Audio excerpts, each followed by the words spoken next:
I'm just saying, you get sunrises. You get sunrises. Your sunsets aren't as good as ours. What? I have to call it as it is. We don't get sunrises. He's right. He is right. He is. He's not saying as a prideful thing. I was born in Halifax. We don't get good sunsets in Halifax either. Tell the truth. I don't know how to.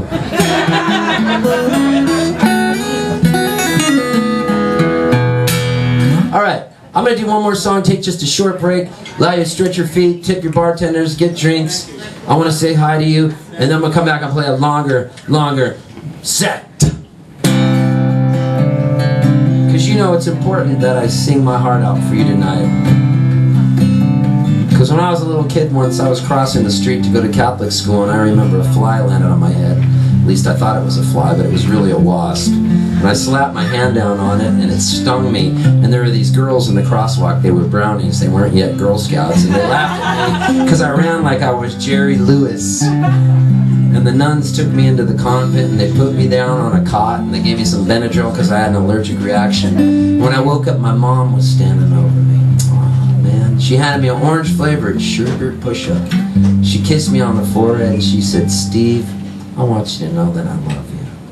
Because I'm in it for the long haul. I'm with you till the end. I'm in it for the long haul. You'll always be my friend."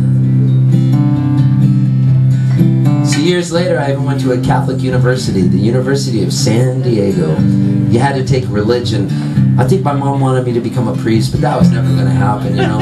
But instead, I played guitar in the folk mass. And anyways, my parents were so proud. I remember they came out to visit, and my mom said, "Are you going to church?" And I said, "Yeah." And she said, "Take me to the church on Sunday. What time's Mass?" And I had to look it up, and this was before the internet existed. And as we were driving to the church, I found this one church. She said, "Stephen," before we walked in, "are the seats padded or is it hardwood? Because I was going to bring something soft." And I did a 50-50 guess. And I go, "They're padded?" And when we walked in, they were hardwood. Well, I was already feeling bad about that, and I was worried about my Catholic education. So I had this roommate named Todd, and Todd was into porno, but the internet did not exist yet, so he had 2 dirty magazines that he kept in a red bag, the acronym of which was BOP, which stood for Bag of Porn. I will never forget the name of the 2 magazines that he had in that bag. Slick Slots and Prison Pussy. So anyways, my lungs were always collapsing at this time of my life because I had bad asthma and allergies. I was the boy in the bubble. So one day he says to me, "Steve, I'm going out on a date. I want to put the BOP under your bed." And I said, "I don't want the bag of porn under my bed." He said, "Please, because I'm going to bring home this girl and she's going to sleep in my bed tonight. I don't want her to think I'm a pervert." And I said, "Well, what if I get a collapsed lung or something and I die and my parents come into my room and they see I have the BOP under my bed? They'll see Slick Slots and Prison Pussy." "Yeah, I'll be down to hell for sure." Because you're not going to get a collapsed lung. So he takes this girl out on a date, and sure enough, that night I got a collapsed lung. They rushed me into the hospital and they stick a chest tube in me. It's called a spontaneous pneumothorax.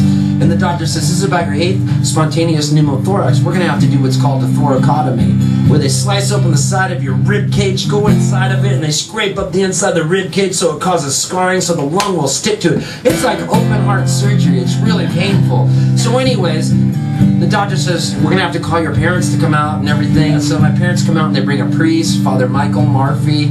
He comes out and my roommate Todd's there, and I'm in the anesthesiologist's room about to get put under for surgery. The anesthesiologist puts a tube in me, and there's Todd standing there, and my parents say to me just before I go under, "Steve, we drove out from Palm Springs, so we're going to spend the night in your room tonight." And my first and last words before I was put under were, "BOP." And I remember a curious look on my mom's face. So I go in for this long, arduous surgery.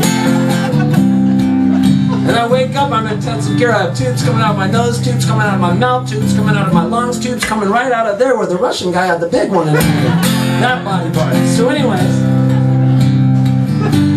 I wake up and my eyes are all foggy, and there's Father Michael Murphy, there's my mom, my dad, and there's Todd, my roommate. For some reason, I look at the priest and I go, "BOP." And he goes, "You have to pee?" He did not understand what I said. And then I looked at my mom and I go, "Bag of porn?" I can't make out who she is. And my mom says, do you want some corn? So finally it was like I became the exorcist. And I looked right at the priest, thinking he's Todd, and I go, get the fucking bed.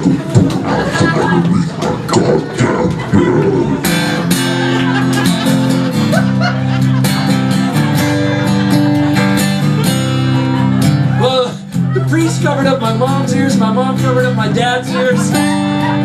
Then my dad leaned down and he goes, it's cool, Steve, we still love you. Besides, that Slick Slots was a pretty good magazine. But your mom liked prison pussy. I'm in it for the long haul. I'm with you to the end. I'm in it for the long haul. You'll always be my friend. So anyways, that got me to thinking about when I was a kid how much I did love my dog, Bojo, man.